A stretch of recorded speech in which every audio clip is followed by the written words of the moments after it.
Time is 6:01 p.m. Today is Tuesday, September 5th, 2023. I would like to call to order this special closed session meeting of the City Council of the City of Emeryville and the management of Emeryville Services Authority. This meeting is being conducted in a hybrid format. We're located at 1333 Park Avenue at Emeryville City Hall. Residents and guests may also join us using the Zoom feature provided for in the agenda for today's meeting. I'd like to begin by asking if the clerk would take the roll. Councilmember Carr, Present.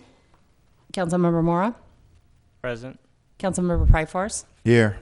Vice Mayor Welch, Here. and Mayor Bowders. Here, and before we move on, I would like to ask for the record if Councilmember Carr would like to make an announcement regarding her participation in this meeting. Yes, I am participating remotely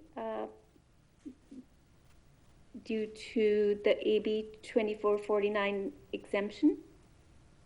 And I have no one present in the room who is 18 years of age. Okay, thank you. So with that, we'll move to item 3, ex parte communications. Are there any members of the council who have an ex parte communication to report regarding any of the items on the closed session agenda this evening? I see no hands raised. Now is the time for public comment. A member of the public who wishes to comment for the closed session meeting for an item not on the agenda or on the closed session agenda will have 3 minutes to do so. I'd like to recognize Brian Donahue, please, for 3 minutes. Can you hear me? We can.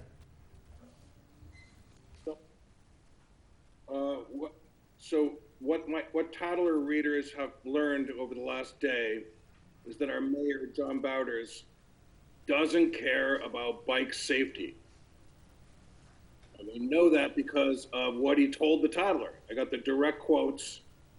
He doesn't consider it a priority to look out after bike safety on the bike boulevards. Specifically, he says he doesn't care about too many vehicles being on our bike boulevards, sharing the street with bicyclists. Whereas in our own general plan, the bike ped plan says that we cannot have more than 3,000 vehicle trips per day because it's unsafe for bicycling. Mr. Bowders says he doesn't care about that. And further, he says he doesn't care about whether or not we assuage the general plan's provisions that we do a traffic count every 2 years, so we can check the safety of the bike boulevards, so we can increase the traffic calming measures as prescribed by the plan. Mr. Bowders says he doesn't care. So all this would be really tragic and really too bad if Mr. Bowders just, is an anti-bike person. That would be tragic and kind of just too bad. However, Mr. Bowders characterizes himself publicly as, I call it, Mr. Bike. Mr. Bicycle, his Twitter feed, his official mayor Twitter feed is just resplendent with bike propaganda and how much he loves bicycling and how much bicycling should be made viable form of commuting and just bicycling for fun. It's all wonderful. But what he's not telling his Twitter feed followers is that what the real condition is here in his own town with regard to our bike boulevards. And so that's a bridge too far. That's like a stereotype politician. I just can't wrap my head around that. Not in my little town. It might happen elsewhere, but I'm going to say something about it here in Emeryville. And I just really don't appreciate that, Mr. Bowders. I think it's really, really disgusting. And you're setting a horrible example for the other city council members. Thank you for your comment. Are there any other members of the public who would like to comment for an item not on this agenda?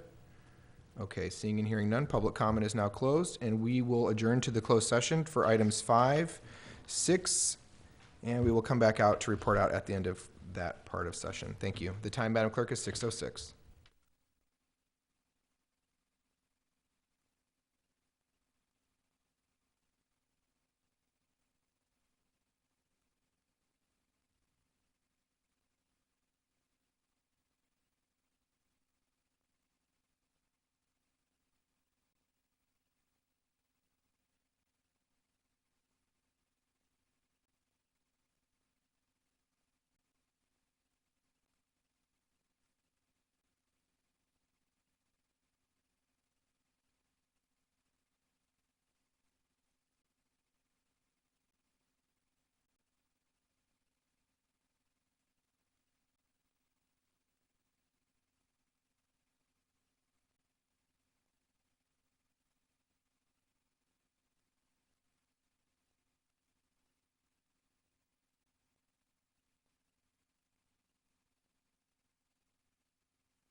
We are returning from the closed session meeting, and it's time to report out. I'll ask if the city attorney would please report out of closed session.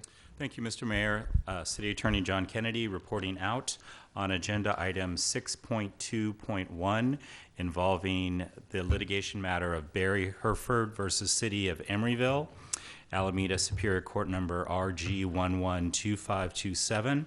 A motion was made by Vice Mayor Welch, which was seconded by Councilmember Mora, to approve a settlement of this matter in the amount of $75,000.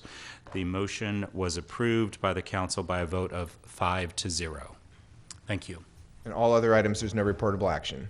That is correct. Okay, thank you. Madam Clerk, the time is 7:15. This meeting is adjourned. For the members of the public, we have one very brief meeting before the council meeting that we have to do. And I am going to go ahead and start that meeting. The time is 7:15. I'd like to call to order this meeting of the City of Emeryville sitting as successor agency to the Emeryville Redevelopment Agency. We're located here at 1333 Park Avenue. This meeting is in a hybrid format. A member of the public who wishes to comment at this meeting can do so via Zoom or by appearing here at City Council or submitting an electronic comment card. And you're all welcome to join us on Zoom if you're not able to make it here in person this evening. Before we start this meeting, I would like to invite Councilmember Carr to report on her attendance. Thank you, Mayor. I am attending remotely under the exemption under AB 2449. And I have no one in the room who's over 18 years of age. Over the age of 18 present with you, correct? There's no one here over the age of 18, correct? Okay, thank you. With that, Madam Clerk, would you please take the roll for this meeting? Councilmember Carr, Present? Councilmember Mora, Present. Councilmember Pryforce, Here. Vice Mayor Welch, Here. and Mayor Bowders. Here, thank you. So I'll take a motion now to approve the agenda for the redevelopment agency. I move approval of the agenda. Second. Thank you. Motion by Welch, second by Mora to approve the agenda. Please call the roll. Councilmember Carr, Aye. Councilmember Mora, Aye. Councilmember Pryforce, Aye. Vice Mayor Welch, Aye. and Mayor Bowders. Aye, the agenda has been approved. Are there any ex parte communications for the consent calendar, which is all that's on the agenda for this? Seeing and hearing none, now is the time for public comment. A member of the public who wishes to comment for an item on the consent calendar or not on the agenda for the redevelopment agency has 3 minutes. Recognize Brian Donahue for 3 minutes, please.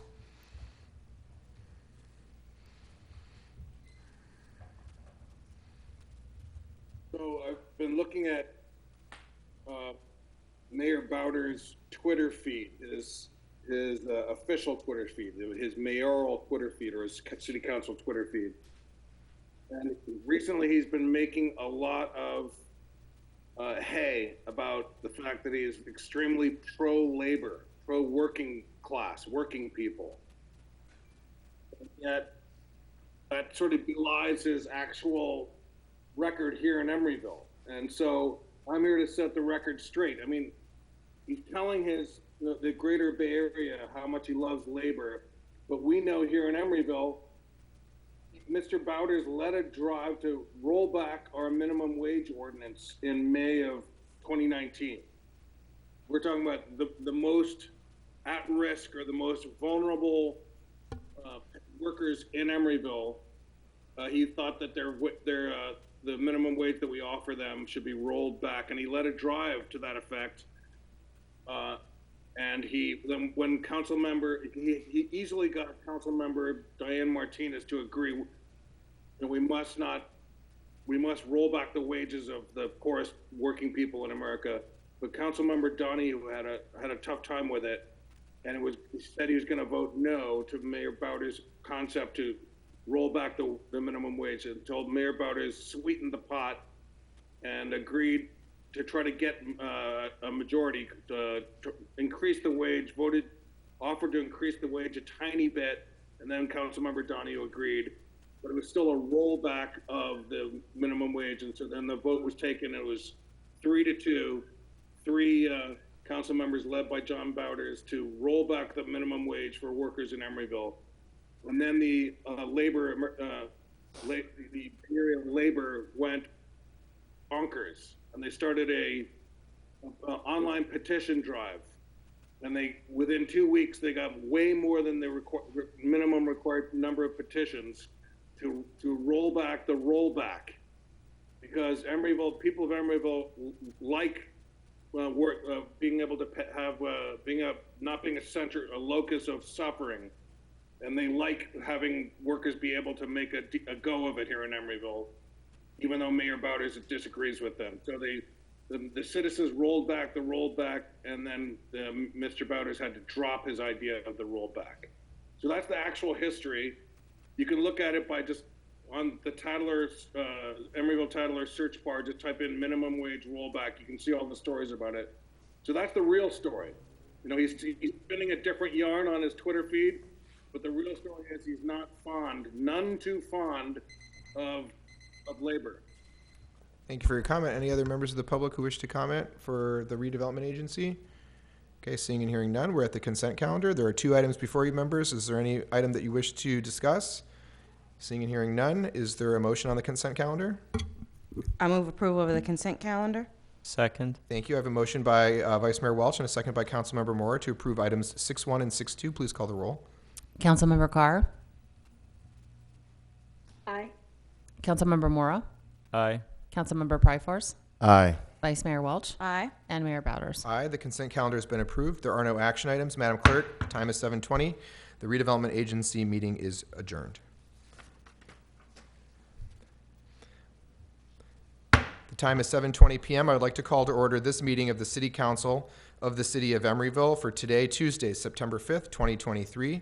This meeting is conducted in a hybrid format, and members of the public who wish to comment can join us here at City Hall, or they can participate via Zoom using the link provided for in today's agenda. You may also submit written comments to the City Clerk using the email address provided for in the agenda packet. Before we begin this meeting, I would like to ask if Councilmember Carr would please state for the record her situation regarding her participation. Thank you, Mayor. I am attending remotely under AB 2449 exemption, and there is no one over the age of 18 in the room that I am present in for this council meeting. Thank you. Madam Clerk, with that, would you please take the roll? Councilmember Carr, Present? Councilmember Mora, Present. Councilmember Pryforce, Aye. Present, sorry. Present, sorry. Vice Mayor Welch, Here. and Mayor Bowders. Here. Item 3 on the agenda is to approve the final agenda. Members, tonight I'd like to ask if item 10.12 could be pulled from the agenda for the evening at the request of staff.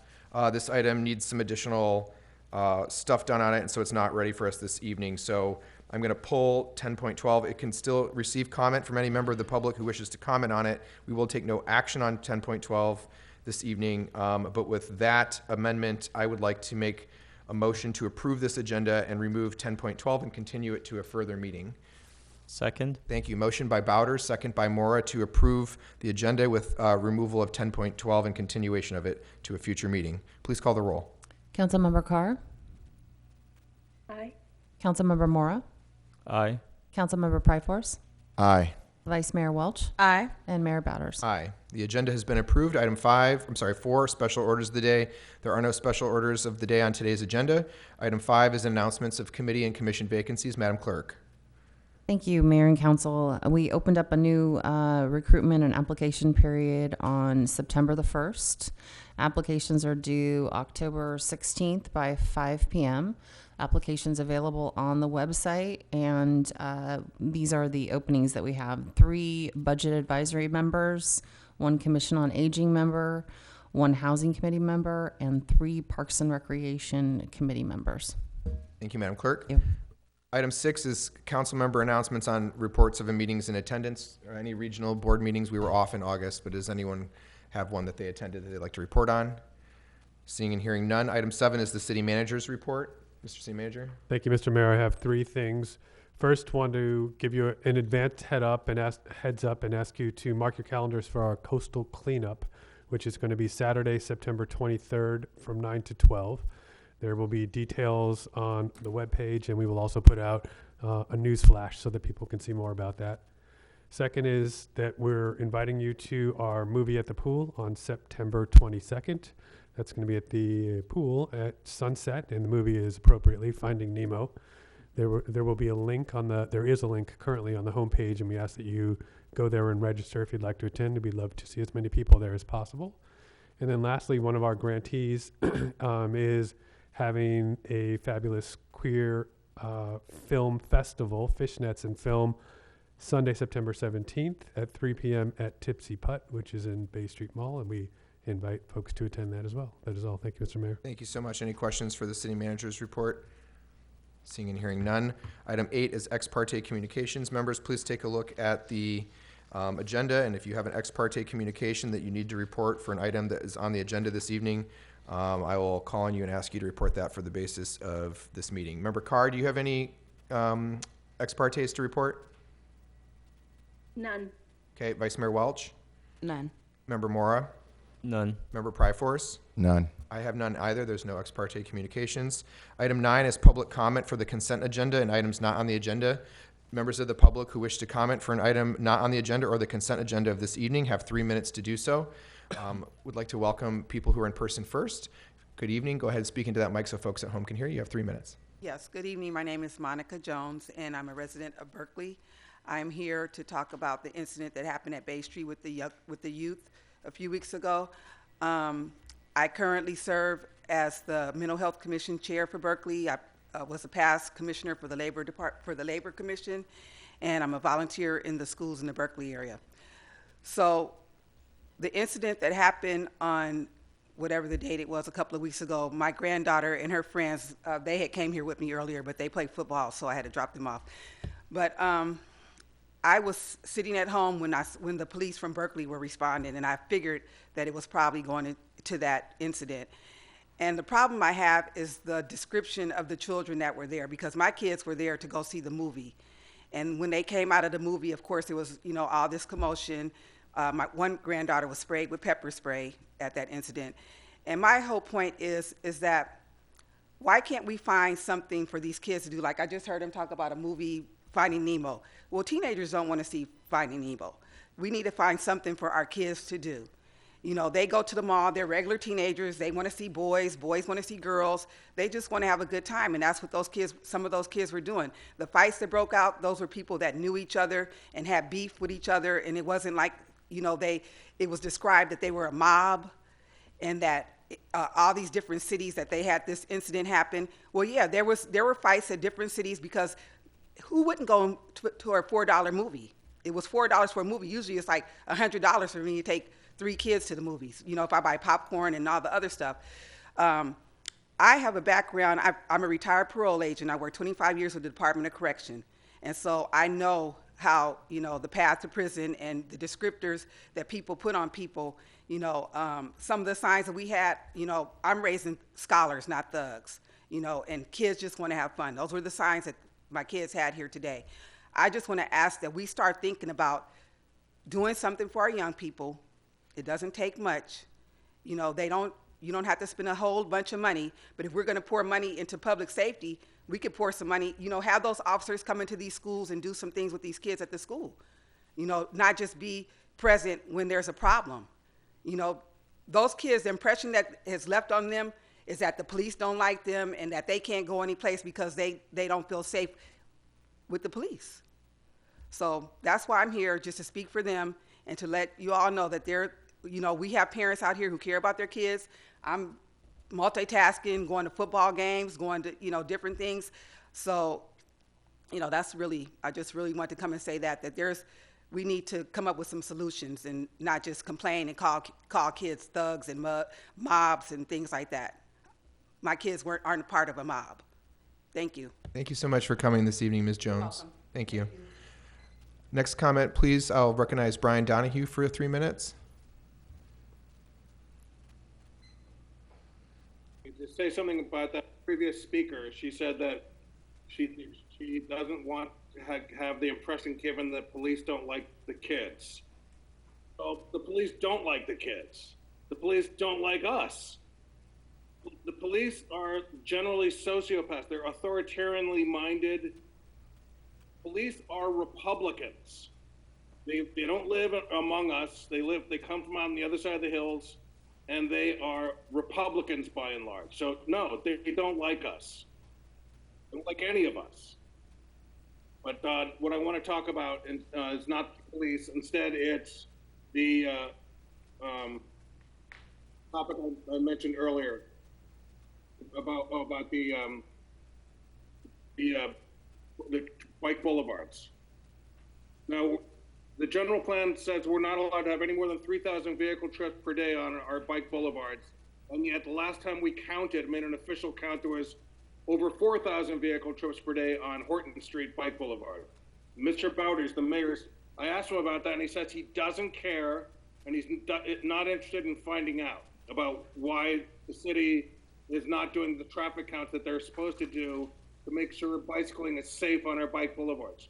We now know that since 2019, the last time the count was made when there was 4,000 vehicles, there's probably at least another couple thousand vehicles, which puts it almost double what it's supposed to be. So it's an unsafe condition, but it doesn't have to be that way. Any council members other than the mayor, John Bowders, that are interested in following our general plan that the citizens worked on, and that the previous council passed. Any citizens that want to see bike safety happen on our bike boulevards can just go ahead on your own and direct this.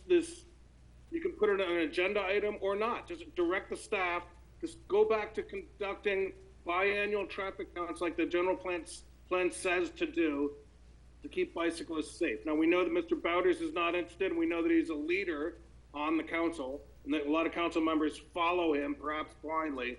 But here's your chance to show independence from Mr. Bowders, council members, the other four of you. Let's make bicycling safe on our bike boulevards, independent of John Bowders. Let's make it safe. Just talk to any staff member or the city manager, Mr. Budnagan, and tell them to reinstitute the traffic counts, the biannual traffic counts, so we can at least see how dangerous the bike boulevards are. Mr. Bowders doesn't want to do that. You, the four of you, can do it without Mr. Bowders. You don't need him. So we'll see if any of you stand up for safe bicycling on our bike boulevards. Thank you. Thank you so much for your comment. Are there any of the members of the public who wish to comment for items not on the agenda or the consent calendar? Okay, seeing and hearing none, we'll move to section 10, which is the consent calendar. Members, before we... Mayor, I'm Yes. sorry, I had 2 online speaker cards. Oh, you did receive some. Yes. Please go ahead and Yes. read those. Thank you. Thank you. All right, the first one is from Ronnie Davis. I had a confusing parking experience at the Bay Street Mall on July 26th when my husband and I went to see Oppenheimer at the AMC. We used the kiosk, which did not allow us to choose the movie option, so we paid in full. We decided to try one of the new restaurants after the movie and came back to our car to discover a $38 ticket because we had not noticed on the phone receipt, a message, not really a receipt, that we had only paid for 4 hours. I posted a beware of the parking confusion on my local Nextdoor, which covers many of the neighborhoods in Albany, Berkeley, and El Cerrito. Within an hour, I'd received messages from people having similar experiences, and after 3 days, I'd received over 150 messages from people agreeing that the system was confusing, many who had also been charged for not understanding the system, and were saying that they would never go back to Bay Street. There were also lots of suggestions for other movie theaters with free or reasonable parking systems. I contacted Christina Williams at Bay Street, and she contacted ParkSmart, and our individual situation was resolved. I also contacted AMC and the Emeryville city manager and council to voice my concerns. I've been a frequent visitor to Bay Street over the past 10 years and never had a problem with the pay after system. If we had been aware of a time limit, we wouldn't have decided to stay a little longer and try something new. We did not plan to try Arthur Max, but we did. We almost went shopping, but we had to head home for an appointment. It seems like this confusing system does not promote eating or shopping after a movie. I'm interested in the new improvements and look forward to trying more of the new restaurants and shopping places. I don't object to paying for parking in general and use a variety of systems that clearly indicate an expiration time. I don't think Bay Street has worked with the parking vendor enough to make it user-friendly and to correct the confusion. I was there after the new signage and new kiosks were installed. There was no parking person on site to help us navigate the system or to talk with after we got the ticket. The fact that 150 plus people responded to my post, with more even after 2 weeks, with their own frustration, attests to it not just being me who was confused. I certainly don't think it is the right time to increase the way this is reinforced. I imagine someone getting their car towed. Please assume that the 150 plus who responded to my post is the tip of the iceberg. I cannot attend the September City Council meeting in person because I'm traveling. I ask this be read at the appropriate time. I truly want local businesses to succeed, and I would like to return to Bay Street. Thanks for listening to my concerns. You have one other comment. Yes, Mayor. I had spoke with Councilmember Kalima Pryforce, who thankfully, with his courage to address and be visible after the Bay Street incident, gave me courage to lift my own voice as a parent and therapist working with kids of our community. I hope you'll read my words at your meeting tonight. I write this email as a parent of a teen who was at Bay Street to go to the movies on Sunday, August 27th, 2023. I wanted to speak today, but I have my own son's back to school night, so I was unable to be present. In addition to being a mother of a teen directly impacted by this incident, I'm a pediatric occupational therapist. I want to open my comment here with explaining the term occupational justice. Occupational justice is the right of every individual to be able to meet basic needs and to have equal opportunities and life chances to reach toward her or his potential, but specific to the individual's engagement in diverse and meaningful occupation.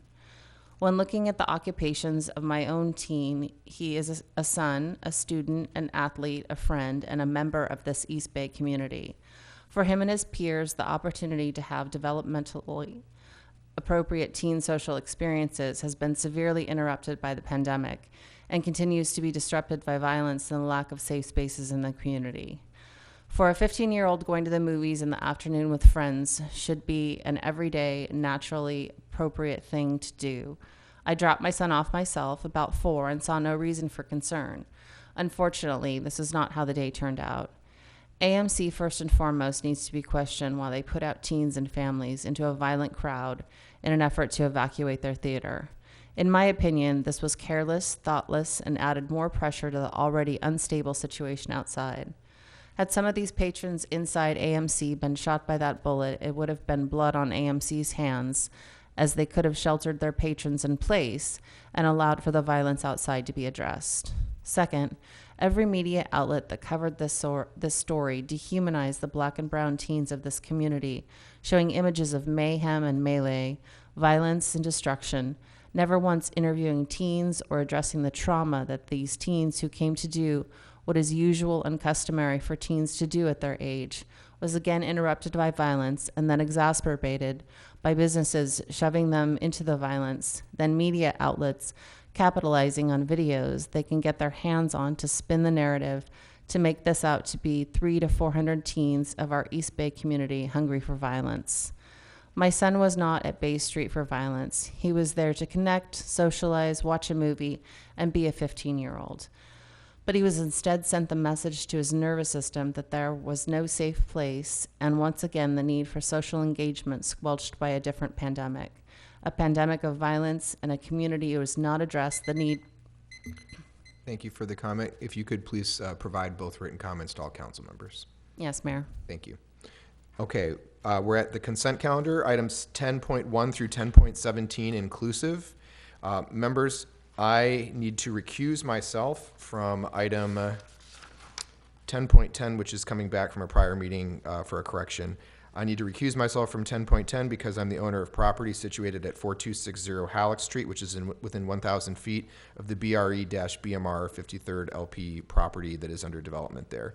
So with that recusal, I will make a motion to approve items 10.1 through 10.9 inclusive, 10.11, 10.13, 10.14, 15, 16, and 17. I second. Thank you. Motion by Bowder, second by Mora to approve the items that were enumerated. Please call the roll. Councilmember Carr? Aye. Councilmember Mora? Aye. Councilmember Pryforce? Aye. Vice Mayor Welch? Aye. And Mayor Bowders. Aye, and I will now recuse myself and turn it over to the Vice Mayor. Just giving him a moment to sit down. Okay, Members, this is item 10.10 on the consent calendar. Resolution of the City Council of the City of Emeryville rescinding resolution number 23-94 and authorizing the city manager to accept in lieu funds from BRE BMR 53rd LP. At this time, I'll call for public comment. Seeing none in person. I see none online. Madam Clerk, did we get any written comments on this item? No, Vice Mayor, we did not. Members, I'll turn it back to you. Any discussion on the item? Seeing and hearing none, do I hear a motion? I'll make a motion to approve the resolution. Do I have a second? I'll second. Second. Motion by Mora, second by Pryforce. Madam Clerk, please call the roll. Councilmember Carr, Aye. Councilmember Mora, Aye. Councilmember Pryforce, Aye. Vice Mayor Welch, Aye. and Mayor Bowders is recused. Motion passes.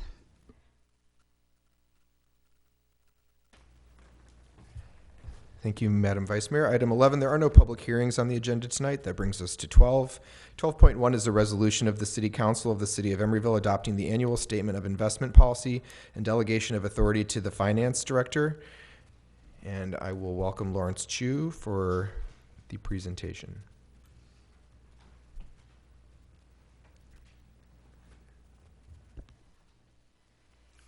Good evening, Mayor and members of the Council. I will do an introduction. After that, I will turn over to Carlos Obligas from Chandler Asset Management to present the investment policy.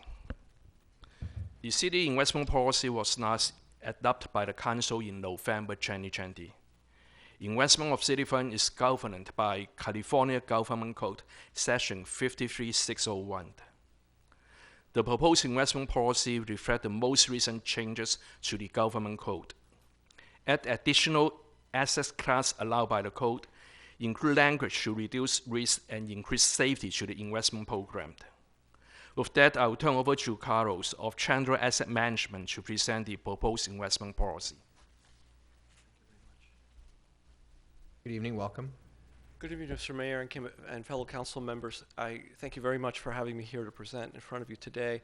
I want to update you on the investment policy, some of the changes that we have. As you're aware, Chandler Asset Management is your investment advisor. We began working with you last year. If we turn to the next page in the presentation, we provide a number of services from development of strategy, credit analysis, all the reporting, all the accounting associated with these investments, tracking for opportunities, and managing risk in the portfolio, all comprehensive. One of those services is staying abreast of California Government Code and its changes, and making sure that the city's investment policy is optimized to achieve the goals of the city, meet the requirements of California Government Code, and make sure that you have your money safe and available when you need it. If we turn to the next page, it's always helpful to remember, I think everybody here is aware, you've been around in public agency circles, I think you're aware that California Government Code severely restricts what you're able to do with your funds, the manner in which you're able to invest them.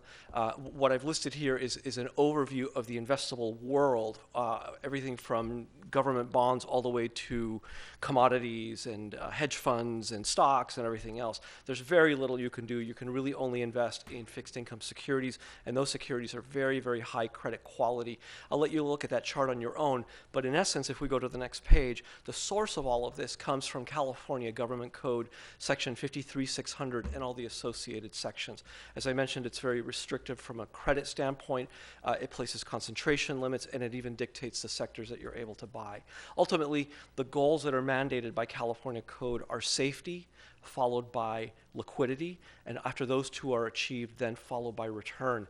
Code intends for you to have your money during emergency times, and as a result, they really restrict what you're able to do. If we go to the next page, I want to detail some of the changes that we've done to code, or that we've done to bring the policy to mirror code a little better.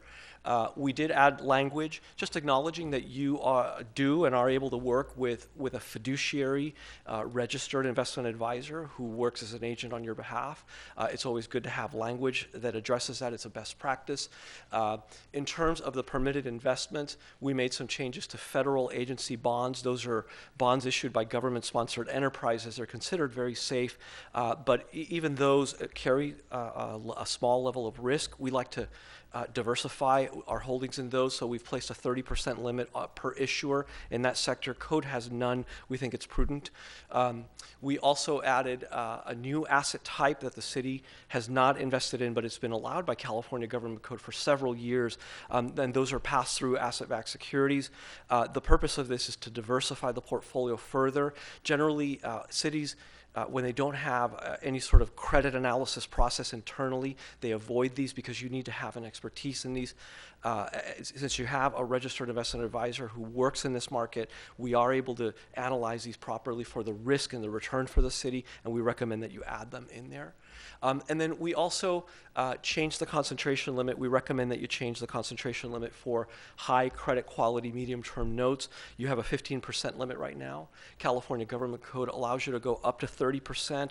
We feel that that is prudent, but in addition to that, we add another aspect to control risk is we recommend that we add a 5% limit on any single issuer name, and that limits you from exposing yourself to any given name at any given time. Apart from that, there's some language around the use of a benchmark. We want to be able to use a benchmark that reflects the level of risk being taken in the portfolio and how investments with that level of risk perform so that you are able to compare yourselves to them over the long run. We have a very short tenure with you. We have less than a year in terms of the workings of the portfolio, but we've done a lot of work in collaboration with staff to be able to diversify these investments, to expand it, to reach for return wherever possible, but mostly to control risk, and that's simply because of the statutes and what California Government Code requires you to do. I believe that's the last page, but I'd like to pause and see if there's any questions that I may answer. So if that is the end of the presentation, I'll call for comment and then we'll take questions. Yes, sir. Okay, first, any members of the public who wish to comment for item 12.1 related to the statement of investment policy will have 3 minutes to do so. I see no hands raised and I see no people presenting present, so I'll close public comment at this time and bring it back for discussion. Are there members who have questions or comments on the resolution and the item? I support the investment policy. Okay. And we had I'll just state that we had a rather robust discussion about this at the Budget and Governance Committee. We got to ask a lot of very detailed questions and feel very confident in what Chandler's doing in the proposal here on these couple agenda items as it relates to the authority. So seeing no further questions or comments, I will entertain a motion on the resolution. I'll make a motion to approve the resolution. Okay. I will second. Okay, thank you. So there's a motion by Mora and a second by Welch to approve the resolution and the delegation of authority to the Finance Director. Please call the roll. Councilmember Carr, Aye. Councilmember Mora, Aye. Councilmember Pryforce, Aye. Vice Mayor Welch, Aye. and Mayor Bowders. Aye. Thank you. That resolution is approved. Item 12.2 is a resolution of the City Council of the City of Emeryville authorizing the city manager to execute a First Amendment to professional services for the contract with Chandler Asset Management, increasing the current limits set on the amounts of the assets to be managed by $150 million from $50 million to $200 million and extending that contract through June 30th, 2027 and increasing the contract by $220,000 to a total not to exceed $480,000. Lawrence Chu. Good evening, Mayor and member of the Council. In July 2022, the city entered into a contract with Chandler Asset Management for investment advisory service. The contract with Chandler limits funds to be managed to $50 million in the first year. Based on the investment performance of the first year, the city may extend the contract and increase the fund to be managed. The city operating environment has changed, and in May, the city received $50 million of bond proceeds from Measure C general obligation bonds. Part of the bond financing strategy includes professional management of the bond proceeds. Now I turn over to Chandler Asset Management to provide an update on the latest investment portfolio. Thank you. Welcome back. Thank you, Mr. Mayor and fellow council members. I'd like to give you a brief update of what's happened in this portfolio and give you background on where we think we're headed into the next year, and then, of course, answer any questions that you may have. If we turn to the next page, a brief background on our firm. We're Chandler Asset Management. We're here California-based. Our main offices are in San Diego, but we maintain important offices here in the Bay Area in Oakland, as well as in the city of Novato. We specialize in managing money for California, particularly California local governments, though we have clients from outside of California. If you look at the pie chart of the $33.3 billion that we manage, about 7/8 of it are local governments. But if you look at, it's not on this chart. If you look at a head count of the clients that we manage, I would say somewhere around 97 to 98% of them are going to be local governments. We don't manage any money for individuals directly. It's primarily local governments and some higher ed, healthcare, those sorts of things. We do, as I mentioned earlier, work as a fiduciary. That means that we're an agent on your behalf. We're not a broker. We don't carry an inventory of securities and sell them to you at a markup. The only revenue that we receive is our asset management fee, which is calculated on the amount of assets that we manage on your behalf.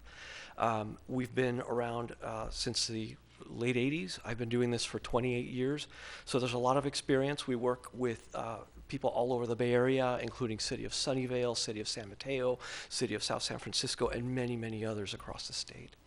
If we go to the next page, there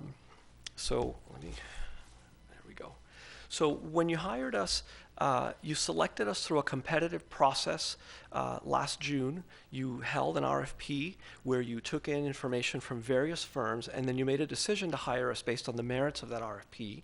And on a fiduciary basis, you hired us to not just generate return on the portfolio, but to provide oversight and management from a risk perspective. As I mentioned in the prior item, investments for California local governments are very restrictive because there's a focus on safety and liquidity. So much of the work that we do is really risk-based, risk management. But in addition to daily oversight of the portfolio, we do an opportunity analysis, looking to see where we may be able to find opportunities to generate return in the portfolio safely.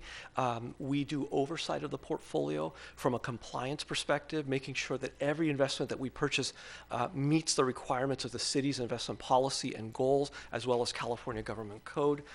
Every security that's in there is put through a credit analysis review process, so we're not simply selecting bonds that sound good or have a good yield, but rather that have good metrics, financial metrics, and meet the requirements of code, so that we have no problems with the law and we have no problems with bonds that may be downgraded or go into default. That's something that we work very hard to avoid. And then, of course, the city may have specific goals, such as the goals that you have with these bond proceeds or any other goals that are outlined in the investment policy, and it's our job to make sure that those get carried out.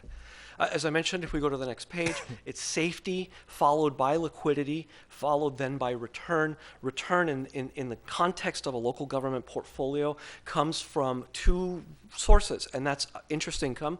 If you're an investor in the bond markets, you're limited to the bond markets, and you are generating interest income. You're renting out your money, and you're getting interest on it. Additionally, the principal and the interest payments in that program can go up and down in value, and we try to protect that value in down markets or enhance it in up markets. But all of that is done within the context of safety and liquidity. You need to have your money available, and you need to have it available when you need it, and those are primary concerns. As your finance director, if we go to the next page, stated earlier, we do manage approximately $50 million. That's just a small slice of what you have in your investment program. Your investment program is much bigger. There are a number of reasons why we were brought in. Primarily is because staff wears a lot of hats. Another was to add another layer of risk management to the program, and also to bring analytical skills and abilities to be able to enhance the investment program. Right now, if you look at the characteristics of the portfolio, I want to highlight a couple of things. The strategy strategy is to primarily maintain the investments between 1 and 3 years, although we buy some a little bit longer and we can maintain some a little shorter. The bulk of the investments are between 1 and 3 years. When we measure the duration of that, it's somewhere around 1.6, 1.7 years. That duration number is a risk measure, which tells us how sensitive this portfolio is for any given interest rate change. In the bond markets, most of you are aware, when interest rates rise, values fall. It's an inverse relationship. When interest rates fall, the values rise. It's the opposite. So even though interest rates have been on the rise, we've been working to capture those higher yields as maturities come due or as we rebalance the portfolio without getting too long, because the longer you are in that duration number, the 1.64 that you see before you, the more risk you add to the portfolio. Right now, you're averaging an average an average yield. That's the interest income that you're expected to earn into the future of about 3.65. If you looked at it a year ago, it was somewhere close to 3.13, and that's a function of the interest rates that we were able to pick up in the markets back then. Mind you, when we started investing in this portfolio, the Fed funds rate was somewhere around 2.3. So we were able to achieve value immediately off the bat. Obviously, because it takes about 1.6 years, 1.7 to turn over the portfolio, it takes us time to capture the new yields in the market, and I think you're all aware that interest rates have risen significantly. But to give you an idea, we're averaging in new investments somewhere around 5% or higher, which is moving that last year it was 3.3, it's now at 3.65. So it's moving in the right direction. New investments are being picked up at a higher yield, and that's providing additional interest income to the portfolio. If we go to the next page, you'll see the breakout, and this is a little bit I want to highlight a couple things here. The pie chart on the right-hand side is where we stood last August, a year ago. And then this is through June 30th, the fiscal year end, which is what we're measuring everything with. What's not obvious here is that money market fund stood at 19.7. When we were brought in to manage this portfolio, that money market mutual fund was actually closer to 28-30% of your investment program. And that was a problem because California government code actually restricts that to 20% or less. And that was an audit calling that we were asked to address immediately. And that's one of the first things we went to address. You can see that it's been whittled down significantly. Although this is just for the portfolio of investments that we manage. There are other funds that we don't manage on behalf of the city. We expanded the investment holdings into treasury securities. Those are considered the safest, and they're providing competitive yields right now. Additionally, we added other additional federal agency securities in the portfolio. You had about 8% in corporate securities. As I mentioned, up until now that you just expanded corporates to 30%, which is per code, you had a limit of 15%. We bumped that up to about 13% with the highest rated securities, and we continue to look for opportunities. Now that you've allowed new asset classes, we'll be adding those as well. If we go to the next page, you can see the term structure of the portfolio, and the structure has shifted. We don't just simply ladder things out, but the term structure of interest rates, when we look at different maturities and what interest rates they pay, that's not a direct, that's not a straight line relationship. So the shape of that, it's called a yield curve if you want to Google it. The shape of the yield curve, or the shape of, or how that relationship between maturities and interest rates varies. And the way that we position that can affect the risk in the portfolio as well as return. Right now, we're bunching most of the investments between the 1 and 3 year range. We've got a little bit more that's shorter. As I mentioned, the strategy is to maintain most everything somewhere around between 1 and 3 years. They average about 1.6 years. When you average out the green lines, the green bars, that averages it averages out to 1.64 years. We selected that target based on a study that we did with staff, which informed staff of the kind of volatility and the kind of return that they would get for maintaining it between 1 and 3 years, 1 and 5 years, or even shorter. We looked at different scenarios and what would fit with the city's financial goals. So this wasn't just picked out of a hat. It was a strategy that was developed very specifically for the city at that time, and it continues to pay the city. When we go to the next page, these are the returns. These aren't yields, but rather a look back of what we were able to generate in the portfolio for the given time. Now, at this point, it took some time for the city to ramp up from when they hired us in June to the first day that we started actually managing money. So the inception date here is September 30th of 2022. So this is measuring into the past an actual 9 months of return. The return was 225. That's only 9 months. If I annualize that, that's going to be upwards upwards in the magnitude of over 3%, which for a period of time when interest rates were much lower, you actually did quite well. This also includes the change in fair value during the time, because the city actually, even though it doesn't impact your budget, spendable funds, it actually impacts your financial statements per GASB 31, the Governmental Accounting Standards Board pronouncement number 31. You do book it, and it impacts your financial position. When you compare it versus the benchmark, which reflects the level of risk that we're taking, primarily driven by that duration that I mentioned, the returns compare favorably. Mind you, when we started all of this, the effective Fed funds rate was 2.33, and we were able to pick up yields of well over 3%, and that was a year ago. So today, we're still working to move higher. Fed funds rate, the upper bound of the target is somewhere around 5.5, and we're picking up investments above 5%. So they're moving that. It takes time because, as I mentioned, we have to wait for maturities or rebalancing the portfolio. It's not automatic. I think it's helpful to note that the state pool during the same time where you return 225, the state pool returned 189, which is it's similarly run. It's a little bit shorter than you, so I would normally expect it to have a lower return than what you had. But you did quite well relative to the market in which you invest, as measured by the benchmark and as well as measured by what the state pool is doing. If we go to the next page, as I mentioned, it's more than just the investments. We do policy development. We keep track of California government code. We're experts in California government code. I've been doing this for 28 years.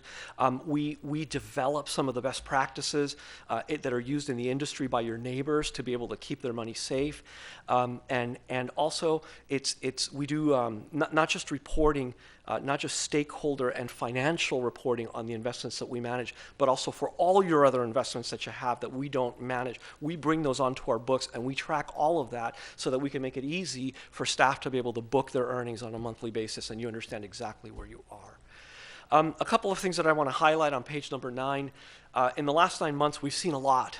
In the month of March, we saw a banking crisis in regional banks, and you saw the takedown of Silicon Valley Bank as a result of higher interest rates. Silicon Valley Bank was a single A credit that was eligible for purchase for the city. We avoided that, and there are reasons why we avoided it. We don't even have it on our list of approved issuers. We don't just buy any bond that looks good. It has to go through our rigorous credit process. That was a bond that we avoided. Signature Bank would never have made the cut from a credit standpoint. They're rated below the minimum credit quality that California code requires, but you would have been able to purchase their certificates of deposit because generally, if you buy them below $250,000, they're insured. But even that, there's a process to get your money back if the bank goes under. We avoided them. They came down because of cryptocurrency. And then First Republic, of course, right across the bay, because they catered to a lot of clientele from Silicon Valley who had their money tied up from their Silicon Valley tech companies in this bank, and the bank was lending to them, and they also suffered. These are mines that a minefield that we help the city avoid, and that's part of what we bring to the table, is that credit process, that risk management approach where we limit our exposure and really diversify the portfolio. So here's, if we go to the next page, I think it's, we're on page 10 now, if you're able to forward past this page as well, please. Thank you. The total investment program is actually as of June 30th, was $268 million. If you look at this table, the very top row is the component that we manage. We only manage about 19% of your money. That's what we were tasked to do. You've got some Measure C funds from a bond issuance that came in. Those are bond proceeds that have to be managed. There are specific rules around those based on the bond covenants that you've negotiated and the funds that you've issued. So there was a strategy that we worked with your municipal advisor to develop to be able to manage those funds so that you're able to stay on top and come out ahead of your borrowing rate. You have liquid funds, those funds in that money market fund that we mentioned earlier that were above 20% that we worked with the city to sort of bring down. Those have crept up. You've generated more cash, and they've crept up, and right now that's actually out of compliance and something that we'd like to help you address.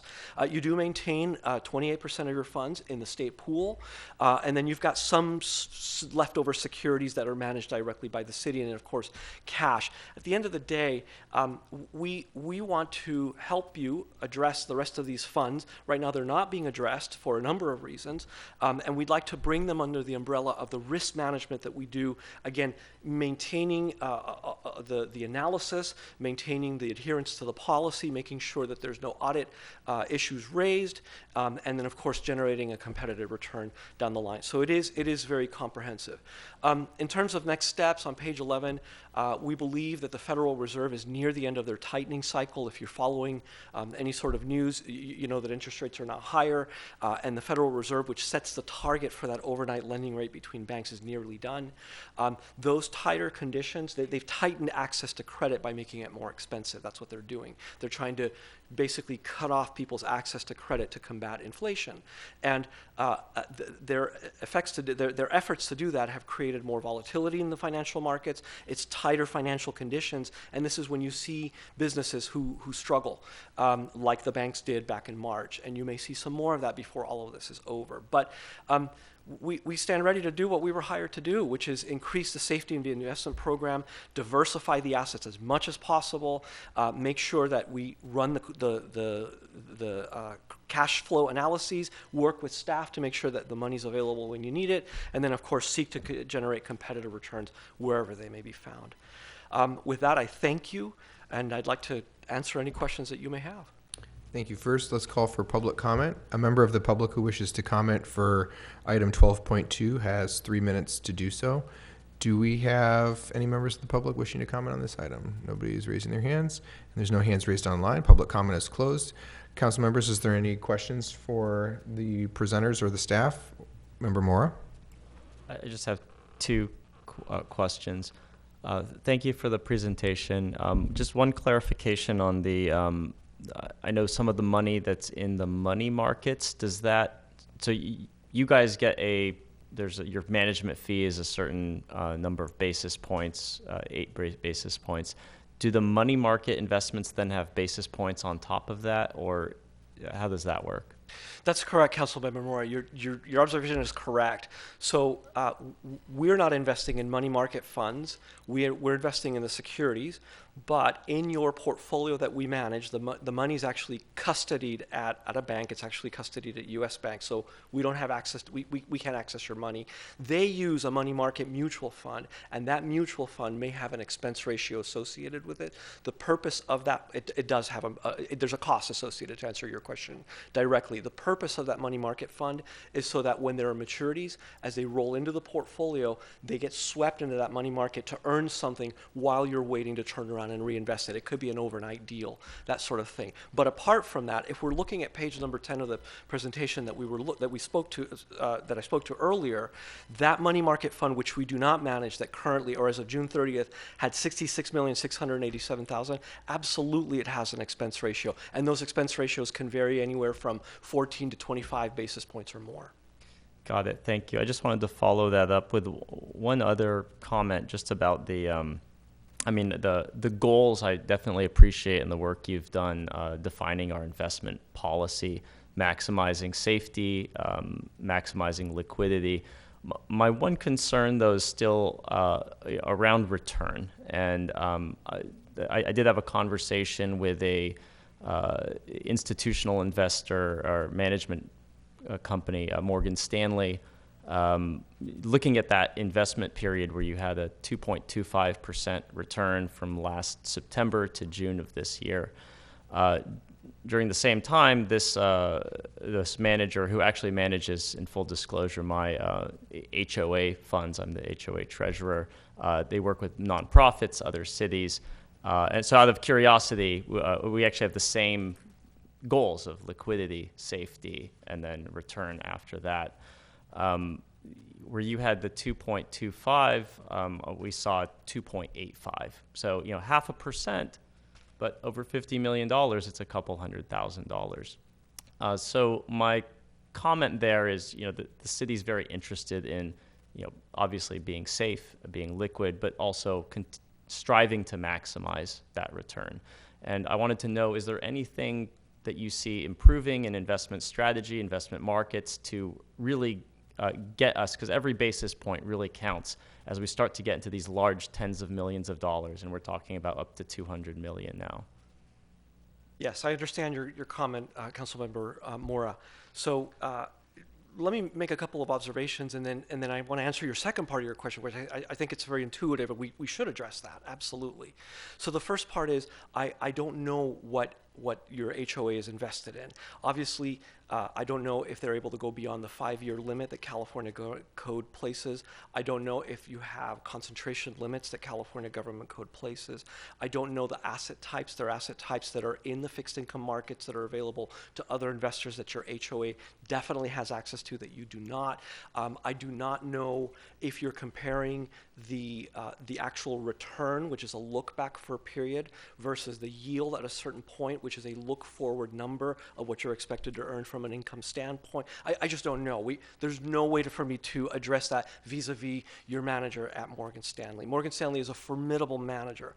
What I will tell you is that working in this market for 28 years, Morgan Stanley is a formidable manager for any sort of general need, and they do a fantastic job.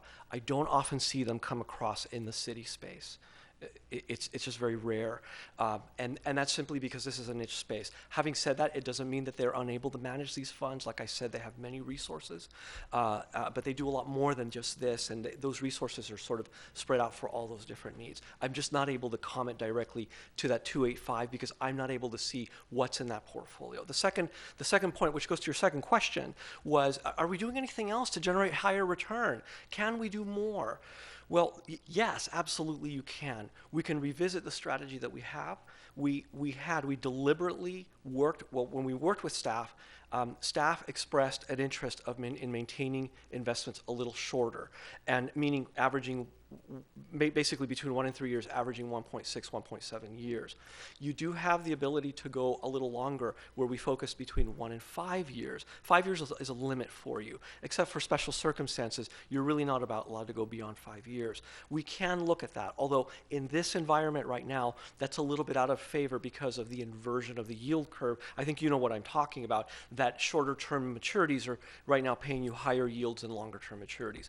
But we do take a very diversified approach. We not just diversify the securities, the issuers, the sectors, we also diversify the maturities, because there's a real danger that those short-term yields that are high right now would drop very quickly. And if you're over-concentrated in those shorter investments, it would mean that all that money would come due faster when you'd be forced to reinvest it at increasingly lower rates, and you'd leave money on the table. So that's why we diversify those maturities. But you can expand your maturity range and push more out longer. It will not immediately in this environment generate higher yields and higher income, but over the long run, those longer approaches tend to generate a higher return for the city, and that's one way to do it. I can guarantee longer returns, had I looked at the return of a longer mandate, and even at the benchmark, a 1 to 5 year benchmark, those returns would have been lower than what you're doing right now for the period that's in mind. Thank you.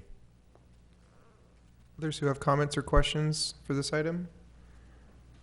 Seeing none, thank you. Is there a motion on this item? I'll move approval.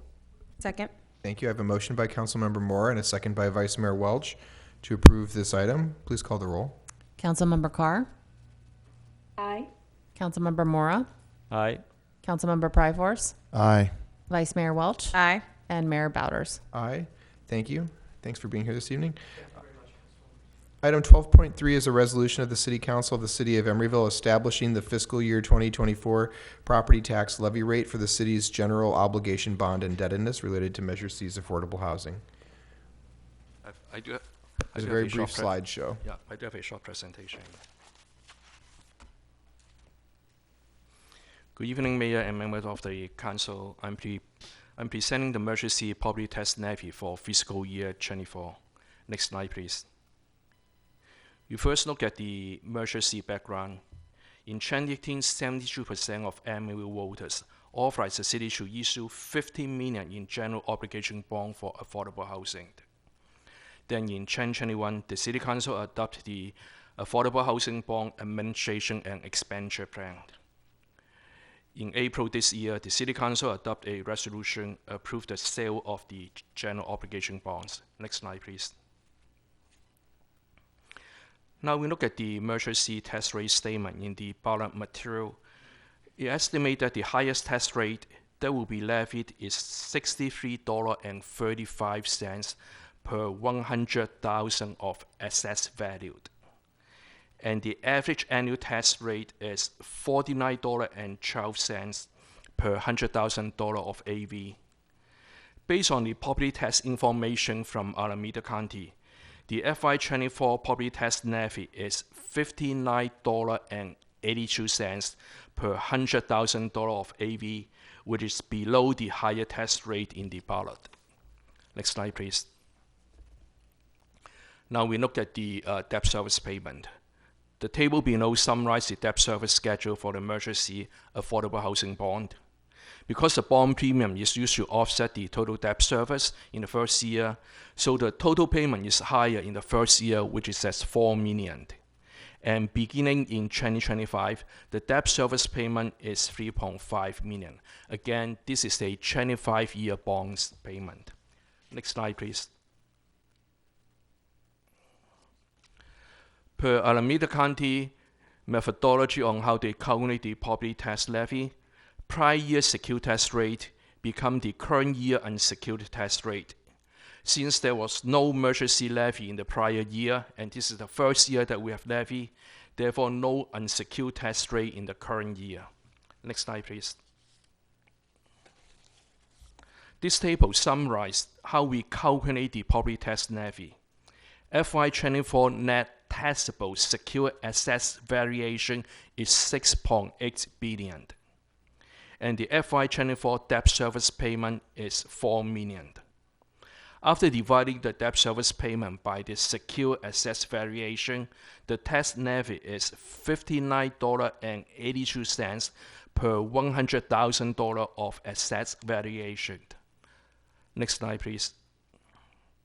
Staff recommend that the City Council adopt the resolution approving the FY24 property tax levy of $59.82 per $100,000 in AV.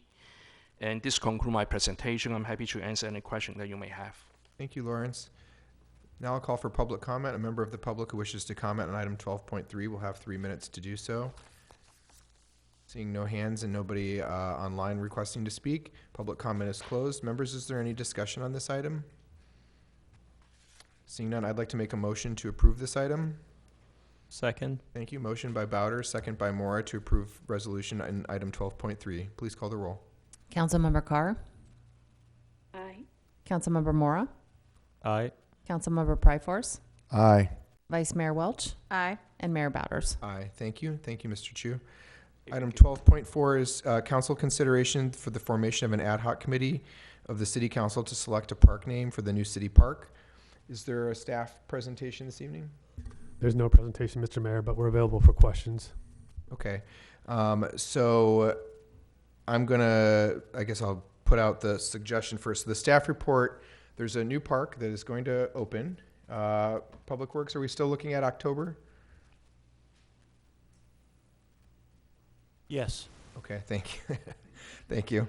And we're looking, I understand Community Services is looking to have the Harvest Festival there this year as a community celebration event. So staff has asked us to consider forming an ad hoc committee to help select a name for the park. And I want to thank staff for reaching out to the community and inviting the community to submit nominations. I understand, I don't know if we have a current count as to how many, Pedro, do you know how many nominations we have? We have over 80. Over 80 nominations already. So to help facilitate the work of helping us get to a park name at the next meeting, so we can accept the park and have that go in the register with the county and everything else that gets done with that. We're looking at forming an ad hoc council committee. I wanted to propose a slight variation to that this evening. Normally something like this we'd want to send also to the Parks Committee for some feedback. The Parks Committee had to cancel its last couple meetings, as of this morning, my hope had been to actually send it to a special meeting they were having this week, but I found out today that they had to cancel their meeting because they have illness among their committee members.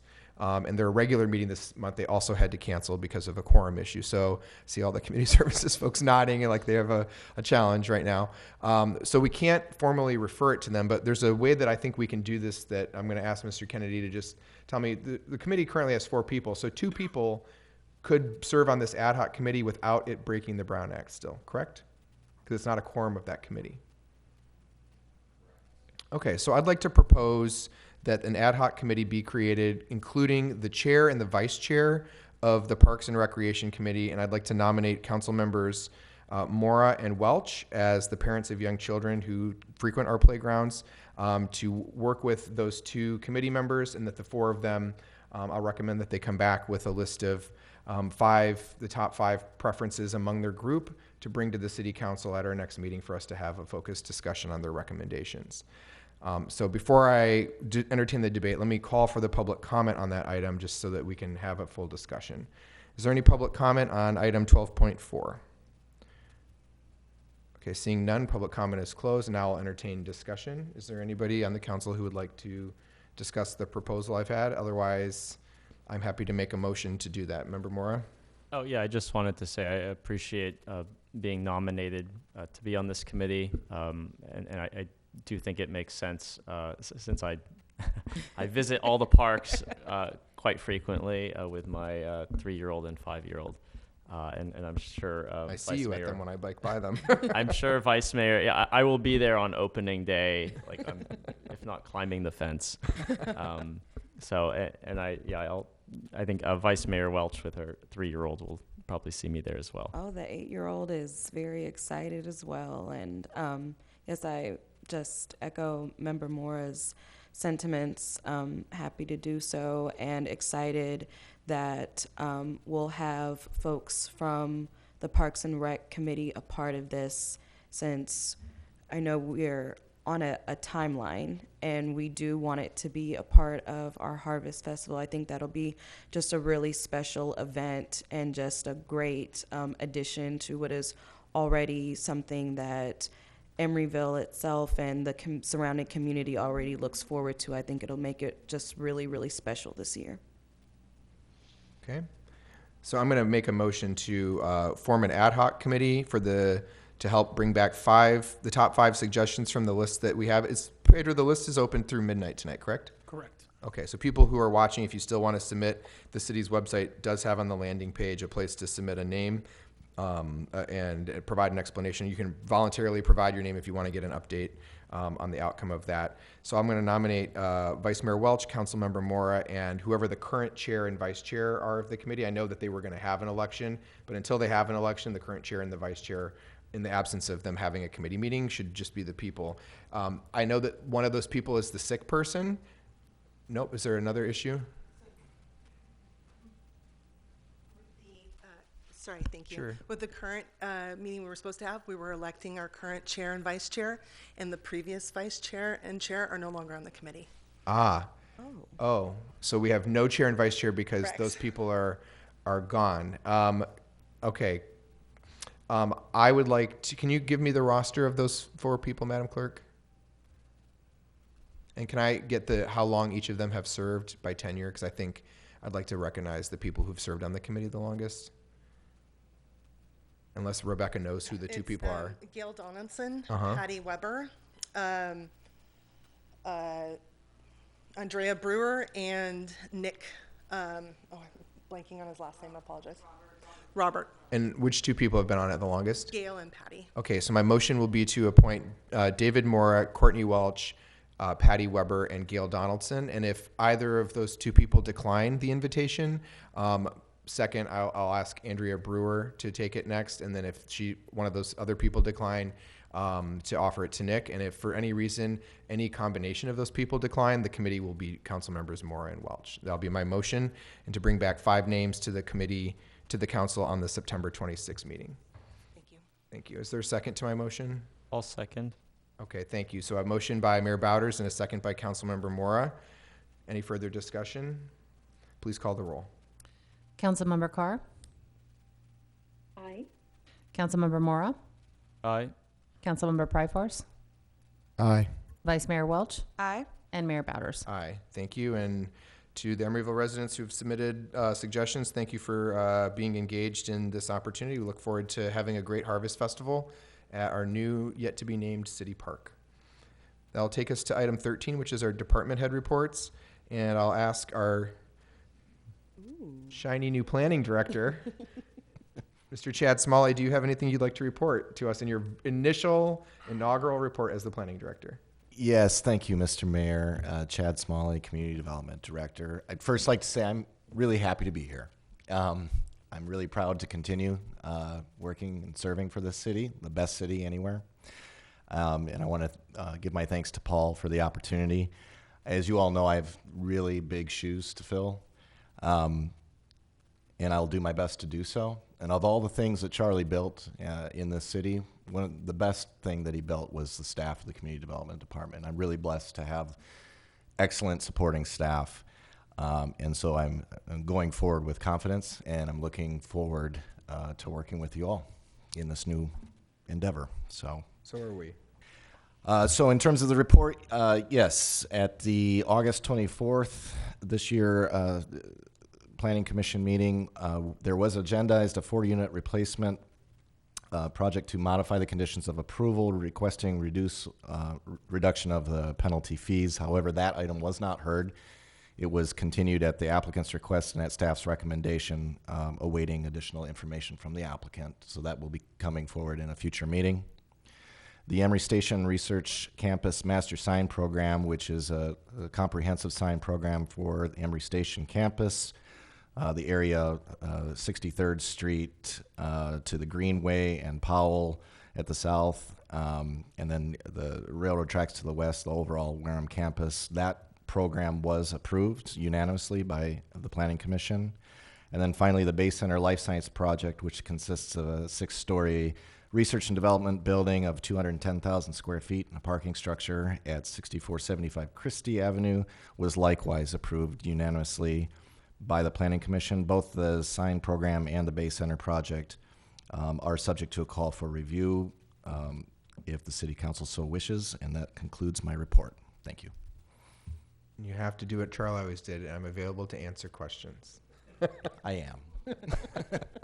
I'm so used to, I was like, it's going to be, it was like The Price is Right. You expected him to say, don't forget to spay and neuter your pet. Like, it was a very religious thing. So members, on item 13B and 13C, they were approved 7-0. Assuming there was no absences reported. It's by the commission.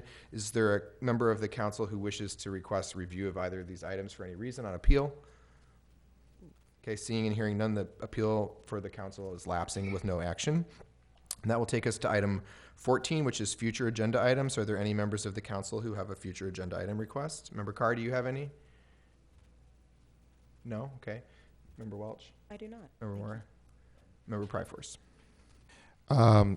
Given the videos that I saw related to the Bay Street incident, and talking to not just shop owners but also to parents of the youth, most of them outside of Emeryville, I would like to place on a future agenda item an investigation into Bay Street's evacuation procedures and the space management as it relates to public safety concerns. So that's what I'd like to place on a future agenda item.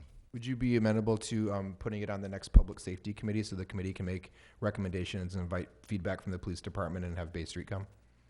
Yes, I'll be amenable to that. Okay. I support Council Member Pryforce's request to refer the item to the Public Safety Committee. Is there anyone else who agrees? I agree. Agree. Member Carr, do you agree? You're on mute, Member Carr? There you go. Yes. Yes, okay, it's unanimous. So Councilmember Pryforce's request to have a discussion and look into Bay Street is referred to the Public Safety Committee. Okay? Is there any other future agenda items? Member Pryforce? Yeah, this is the part where I usually do the Pledge of Allegiance in order to promote the Pledge of Allegiance discussion around reintroducing that back to our City Council proceedings, and I'll demonstrate. I pledge allegiance to the flag of the United States of America and to the republic for which it stands, one nation, indivisible, with liberty and justice for all. Seeing no other requests, Madam Clerk, the time is 8:27. The meeting is adjourned.